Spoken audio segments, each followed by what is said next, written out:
Hello and welcome back to the science of Mass Effect Andromeda. Last episode we left the Nexus in our ship, but we undocked as it were, or launched, but we're still very near the Nexus, and I promised this episode we were going to fly to EOS, but before we do that I want to talk about some cool little things hidden in the codex, and especially this little section here about the technology of the Tempest. First, I have some interesting things. Given the desire to reduce mass without sacrificing safety, not quite sure why we need to reduce mass because you have the Mass Effect now.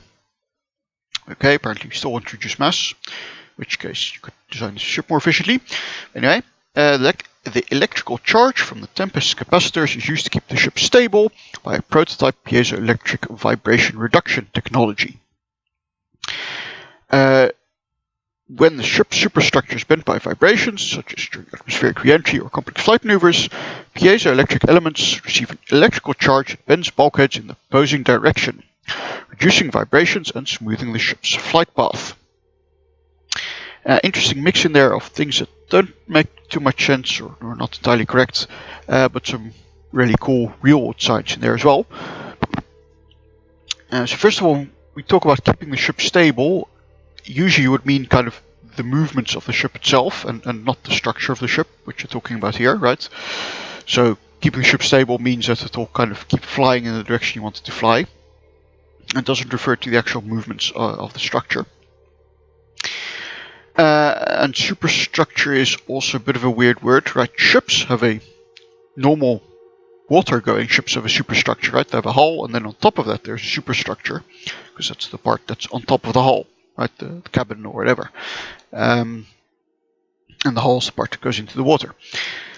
But a spaceship, the word superstructure doesn't really make sense, right? I mean, you can have like a skeleton with an external skin on it or something like that, but superstructure is a weird word. Anyway, what is, however, very much real thing is piezoelectric vibration reduction technology. So piezoelectricity is a real-world phenomenon where certain materials, if you squish them or pull on them, then they develop an electric charge. Or on the other hand, if you hook them up to electricity, you can and apply an electric field over the piezo material, then you can cause it to change shape. It's very useful. It's used in all kinds of things. If you have a stove that automatically lights itself, right, with electric charge, where you turn the knob and it goes tick, tick, tick, tick, tick to light the gas. That is a piezoelectric element in there. It's being hit by a hammer and that generates those sparks. Because the hammer squishes the material, that generates electric charge, and that generates a spark. Also, the old-fashioned alarm clocks go ding, ding, ding, ding, ding, ding, with the little bells on top. That's a piezoelectric actuator. Piezoelectricity also used in microphones and in speakers. Possibly might be some in my headphones here. And also, for example, if you go for an ultrasound at the doctor, these piezoelectrics are used to send out the ultrasonic pulses and to receive them again. And there's this vibration reduction, not entirely the way they describe it there, but this idea that you can kind of counteract bending of the structure or movement of deformations of the structure due to various loads on structure. That is already being researched, right, for wind turbines, and also to a lesser extent for aircraft wings, right? The people think, well, if you could kind of adapt the shape of the wing to sudden gusts or sudden loads, we could reduce the amount of load that the wing is receiving, right, make it kind of slide through the air a bit more smoothly. And then you can make much lighter structures because they don't have to carry as much load. I think they're not really looking so much at piezoelectricity, looking at different ways of morphing the structure. But this idea of morphing the structure in order to reduce the loads on the structure is definitely a real thing. It's kind of cool that ended up in here as well. It's also something that's being actively researched in my university, in my department.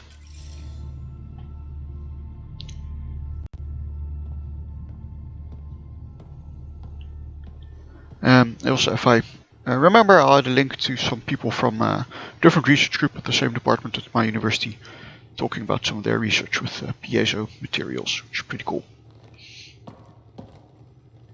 Back again? You wanted me to drop by the biolab? What did you do while you were part of the Asari military? 4 years in a commando unit called Talane's Daughters. Part of the Council's cross-species military integration initiative. You probably had a more exciting time defending that Arcturus relay. But we did good work. Peacekeeping is a full-time job, even in Asari space. What was your commando unit like? Janae and I were the youngsters.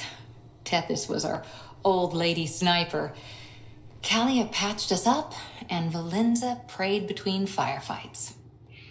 Our CO, Nasira, led us all over the Athena Nebula and beyond. A huntress's work is never done. Again with Greek naming, and one wonders if it's in Asari space why they use the Greek name for it, and not the Asari name. Who'd pick a fight with the most powerful species in the galaxy? Themselves, usually. Terrorists, cults, rogue Ardat Yakshi, people demanding a withdrawal from the Citadel. The Asari were spacefaring when our Roman Empire was new. Didn't fix all their problems. Sometimes you need commandos for that. Especially a species which usually goes for a long-term view like the Asari, you'd hope that generally they could prevent problems from reaching such a stage that you would need commandos to fix it. Just a thought. Why aren't... Oops. You were in the Alliance before you became a huntress, right? What made you join up? My biotics. I was still living on my parents' cargo freighter when they manifested. Untrained biotic power on a starship means accidents. But we couldn't afford a tutor. The Alliance had implants, the training, everything.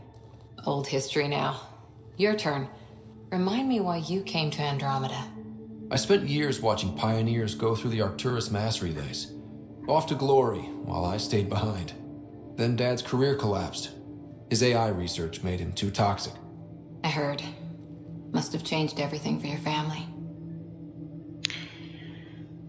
It's interesting, we get a little bit of choice right here how we want to mold Ryder's backstory, which is nice. We needed to start over somewhere new together. Or as together as we could. So, Andromeda. None of you writers ever think small, do you? Did you come out here with anyone? Maybe someone you surfed with? I had my fun on shore leave. Nothing serious, though.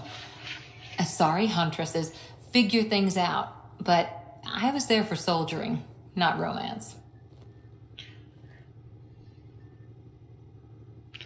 How do they figure it out?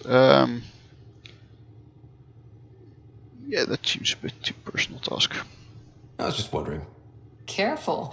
One day I might be this nosy about your personal life. Fair enough. After 4 years with Asari Commandos, you must have some great war stories. Nasira assassinated a Krogan warlord with a pack of playing cards once. A pack of cards? Choking hazard, apparently. Wow. See you later, Cora. I'll be here. I mean, can I see that? You know, a whole pack of cards. Those get lodged in your windpipe.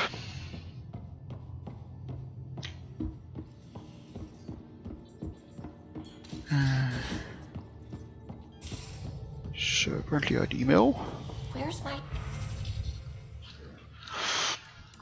So I guess insert from Lexi. Krogan virility and aggression. The thesis. Touches the thesis. I know only 500 pages, but wasn't allowed to go over. 500 pages is a lot. My professor always used to have the rule of thumb. He kind of said, well, if your thesis is more than 150 pages, you can't write. Also doesn't have that much time to go through them. If you get through it, I write a longer dissertation, Citadel Journal of Medicine, 1400 pages. More insightful, includes mating diagrams. Thanks. But yeah, part of effectively communicating stuff is being able to, write down only the essentials. Or important bits. And 500 pages is an awful lot. 1400, that's not a dissertation, that's, a multi-volume textbook. I mean, it's possible, certainly for Nasari, of course, you probably spend more time on these things.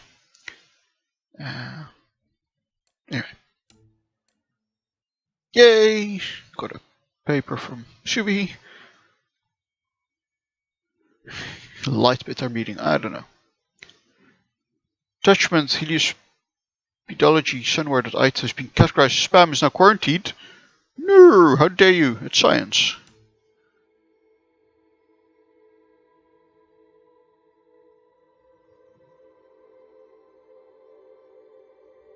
Oh, that's nice of Vetra.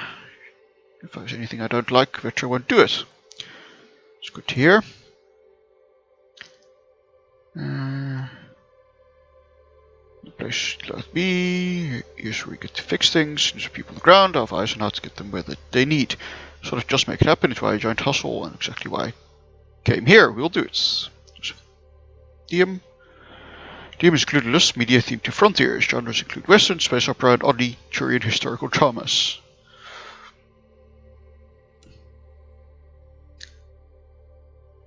Cora, thanks for asking. Talking, things are better, don't feel fixed yet.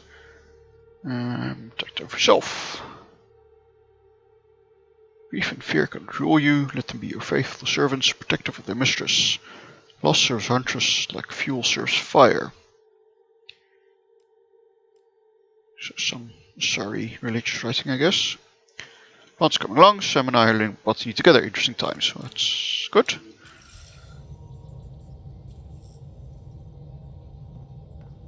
Suvi, were you talking to your notebook? Oh, I wasn't I? I do that sometimes. Pathfinder. I take it you work closely with the Nexus Science team? I try to keep in contact with them. We discuss anything and everything we discover out here. After all, many brains are better than one, and Dr. Aridana is worth 2 or 3 at least. I work best when I have other people to bounce ideas off of. So do most scientists, in fact. I mean, not true for everyone, but I certainly appreciate having colleagues to bounce ideas off. I'm still fuzzy about how we managed to see Andromeda all the way from home. It confused me too. I mean, the light lag would have made any data 2 million years out of date. So I asked Dr. Aridana, and she told me, well, it wasn't her tech that did it. It was the Geths. You're kidding. Those killer robots we had in the Milky Way? Those exact ones. The initiative obtained data from an array in deep space, a Geth construct. According to Aridana, the Geth rebuilt a mass relay and turned the approach corridor into an FTL sensor. A what now? It operated like a telescope, just faster than light. It provided much more up-to-date info. We don't know why the Geth were interested in observing beyond the galaxy, though. Maybe we'll never know. Well, I think we can hazard a guess. How did the initiative even get its hands on Geth knowledge? They're isolationist and hostile. I don't know, Ryder. Maybe I don't want to know. So also, if you read Suvi's biography carefully in the Codex, there's a hint that she was approached by Cerberus to work on resurrecting Shepard. Not in so many words, of course, but she refused. How long have you been awake in Helios? Not as long as some. Missed the entire mess of the uprising, thank heaven. I was defrosted to replace an exiled member of the team. Not that there was much science to do for the longest time. So what did you do? Helped wherever I could. Made plans for science we would eventually do. Spent some time on an investigation, figuring out how long the food would last if the worst happened. Who's essential, who's not, who gets what. I don't want to do that again. I'm so sorry. I can't believe you had to do that. With no arcs, no pathfinders, we had to plan for the worst. Yeah, again, this whole mystic Pathfinder's thing. You got a whole bunch of scientists. It's not that hard to figure out whether the world is habitable or not. What do you know about the Scourge? We established that it's artificial. Someone put it there. Or they did something that caused its creation. We don't know why. That's still a mystery. I should get back to things. Sounds good.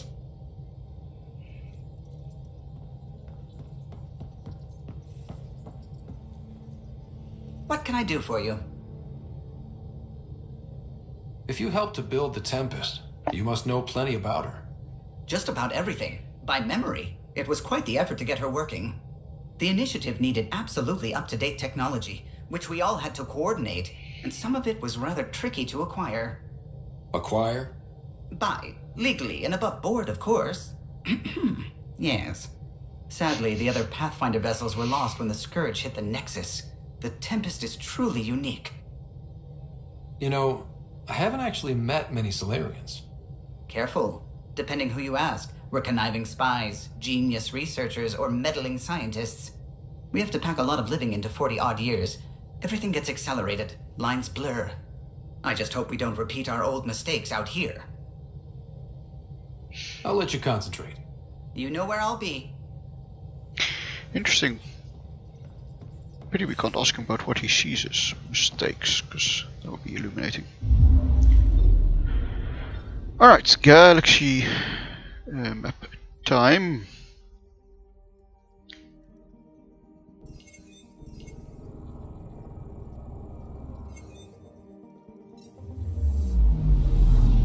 Anomaly on sensors. Alright, so Zheng He. Well, I scanned for this anomaly. I'm not entirely sure. Can we? UI.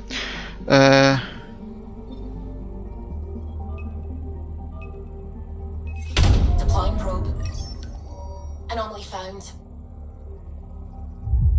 Weezo.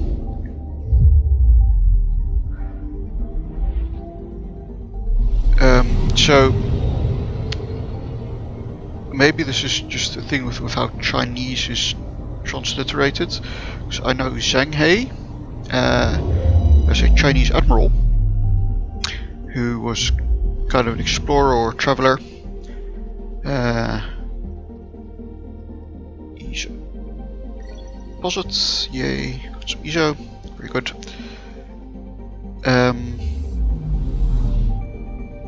And he travelled, was an admiral in the Chinese Navy in quite a long while ago, around about 1200, I think 1300, something like that. And he travelled from China all the way to East Africa, quite far down south in East Africa, I think, and all around the Indian Ocean. Because it was a very active trade area, right? Indian Ocean trade. Along the East African coast, Arab Peninsula, India, all the way to China. Way before Europeans got there were very active trade routes there already. And Zheng He travelled a lot of them. So all of this freshly is Chinese rather than Greek in naming.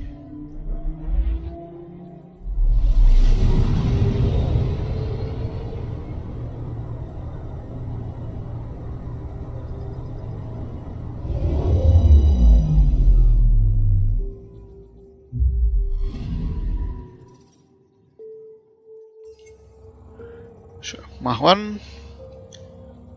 Large explosive hydrogen methane at proximity to the Nexus makes use for core discharge site. Plans for Unit 3 skimming station are in progress.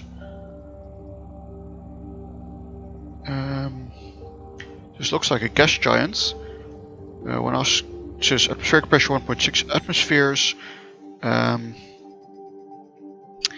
That is one wonders at what altitude that is, right? Because gas giants, the pressure increases as you get lower and lower. Orbital distance, in case you ever wondered what that means. AU is astronomical units. Oops. 1 AU is the average distance between the Earth and the Sun.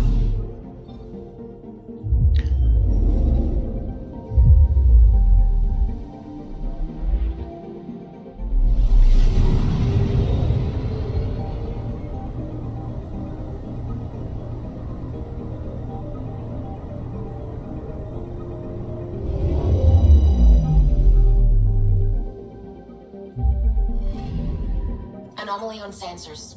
Ooh, anomaly. H599. Stratified pointing next early attempts explorations. Pilots who used the firm in 1991 for a short journey with numerous hazards. Probes launched. Detecting what's left of a ship. Ship name. Caryatid. Type of. Check to think. Salvageable. It's good. We find all kinds of stuff. Assume we can. Oops.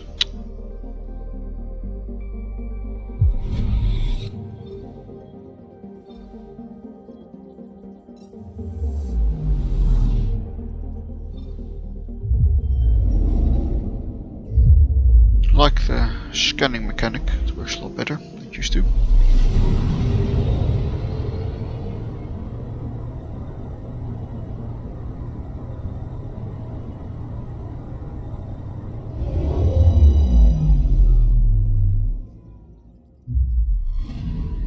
Anomaly detected. It's interesting that all these other planets have been named, but that H599 hasn't been. Extremely hot volcanic active world, thick carbon dioxide and ethane atmosphere, covers an iron-rich surface with deposits of calcium. Okay, 1303 degrees centigrade. That's an awful lot.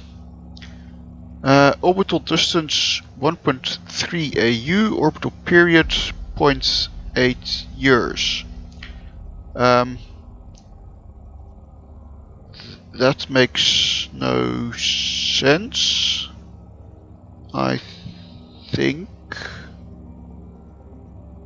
Yeah, or it might. Now I have to think hard, but orbital period depends on your distance to the thing you're orbiting. And the mass of the thing you're orbiting, if I'm not mistaken, so then it's possible that if you're further out than the Earth is from the Sun, you still have a faster orbital period. Yeah, I'd have to look up the orbital mechanics, whether that's possible. Deploying probe. Getting a scan. Okay, now, active volcanic sites. Faction unusually strong gravity, means lava flow is localized and may be valuable for study. Okay, well, level up. Skill points, huzzah, I'll have to spend those. So I guess XP, okay. Not sure what's so special about that lava flow particularly. Lava flows are kind of always localized for some value of localized.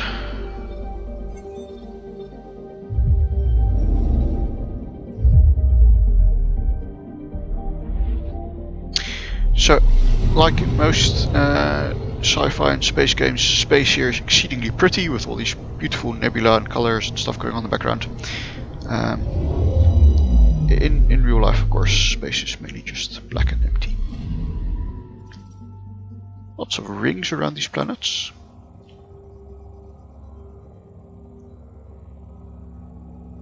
Just icy ring was once a small comet. Yeah, it's quite possible. Atmospheric pressure 71.69 atmospheres, 1855 degrees surface temperature. How? If you're 30 AU out from your star, that's super far. How do you get to be so hot? That's what I want to know. Right, especially since a planet which is closer in is less hot. And they say something about carbon dioxide, and yes, greenhouse effects can definitely change your atmosphere, but how do you get to be that hot? Radius is only 2720 kilometers, which is just not that much of gravity. So how does it maintain an atmosphere that thick? Right, why does the atmosphere just go floating in space? And how does it get that hot? Doesn't really make sense. So yeah, also this all looks, very pretty colorful. Yeah, but that's kind of just artistic impression. Anyway, let's head to Pythios and Eos.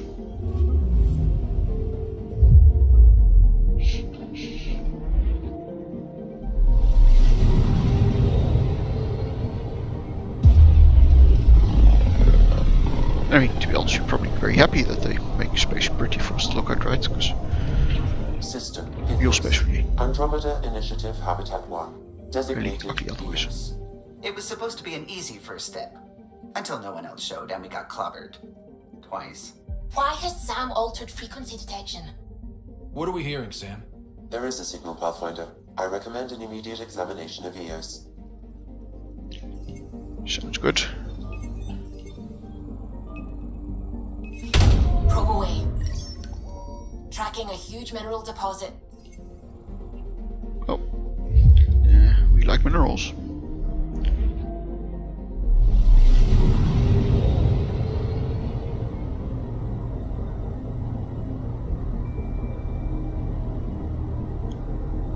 Like how it's that one specific asteroid. So this is an extremely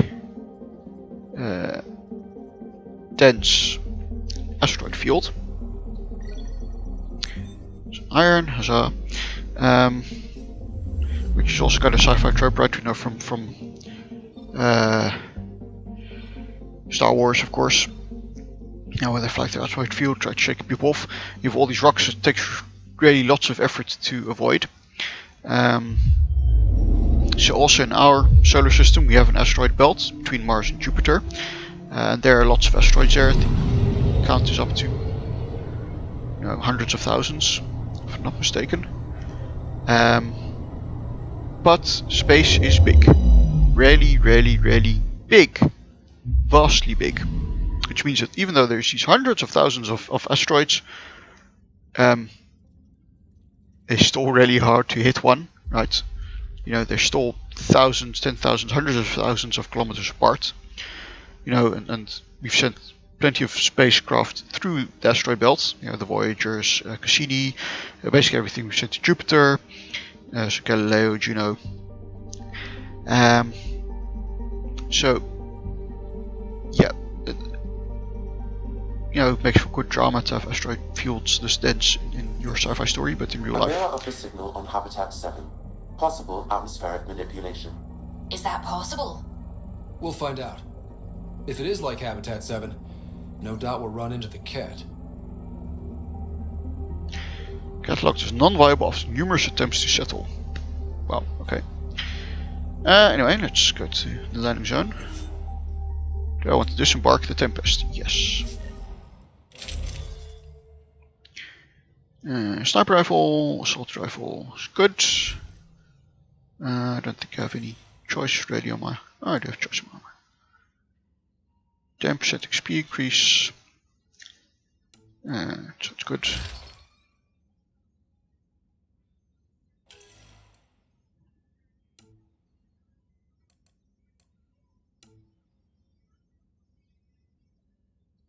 That sounds good.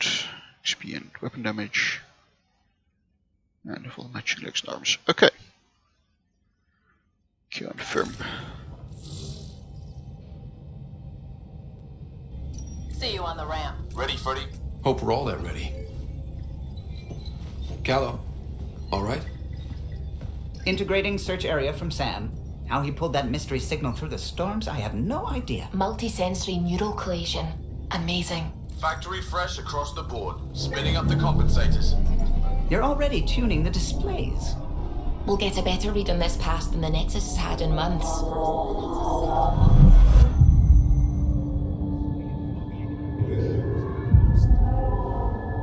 What? people had their hopes pinned on us. They gave up on Eos. Can't blame them. Expected a golden world, instead they saw their friends die. Never know how that'll affect. Sorry. You okay?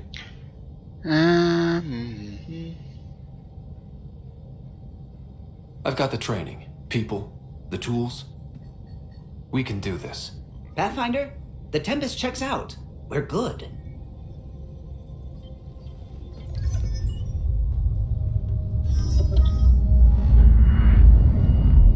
Take us down. You have no idea how long I've wanted a Pathfinder to say that.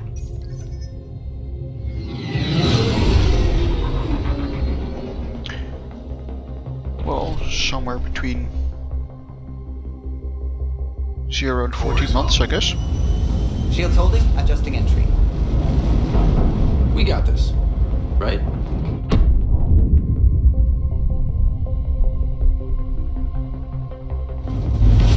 Hell.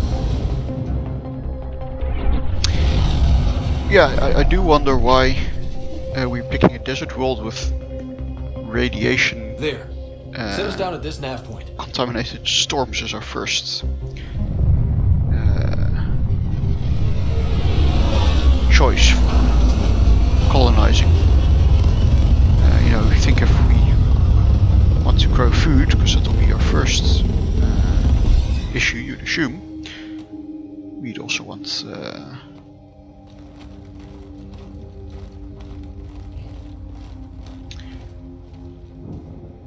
water. Something I'm looking for. Pretty. How to even start? Reports state this planet suffers deadly storms that are contaminated by radiation from the Scourge. EO's deployment was incomplete due to environmental hazards and ultimately hostile encounters. Plus, no Pathfinder. If Eos is like Habitat 7, that signal we scanned must be connected with the atmosphere. We could use the outpost's antenna to track it down. Let's get the power back on. Sounds good. They must have known these wouldn't last in these conditions. They didn't have a Pathfinder. They do now. We'll make Eos own. You don't need a Pathfinder to tell you whether things will last in conditions or not. I mean, it's not that hard. Stop being all mystical about Powerfinders. Anyway, we have arrived safely, for now, on Eos. So that's a good point to leave it, and I will see you all hopefully in the next episode. Shalom.